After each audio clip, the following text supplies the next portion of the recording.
Сәлеметсіздер ме? Мен Әсел Анапияқызы. Сыр өңірінде бой көтерген ұлттық жоба аясында салынған жайлы мектепте ұстаздық қызмет атқарып келемін. Бұл биология кабинеті заман талабына сай жабдықталған. Биология оқу кабинетінде сонымен қатар оқушылардың зертханалық жұмыстарын ұйымдастыруға арналған құралдармен жабдықталған.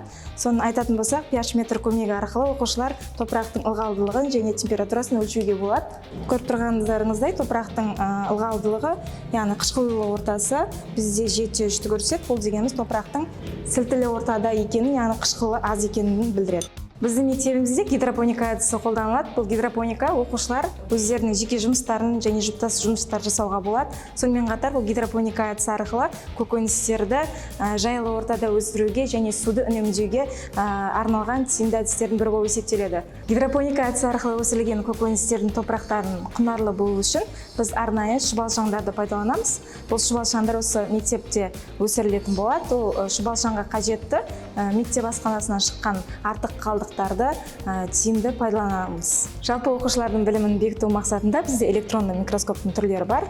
Ол біреу жарық микроскоп және бізде мың есе үлкейтіп көрсетуге арналған электронды микроскоп. Бұл топырақтың құрамындағы микроағзаларды анық көруімізге болады. Жаңа айта кеткенде, шұбалшаң бізде сол шұбалшаңның мысалға нақты анатомиясын анық көруге мүмкіндік беретін құрал болып есептеледі. Бұдан бөлек, сабағымызда цифрлық технологияларды пайдаланамыз. Бұл цифрлық технология адамның ішкі мүшелерін 3D форматта анық көрсетіледі. Адамның ас қорыту жүйесі және тыныс алу мүшелері нақты толық көрсетіледі.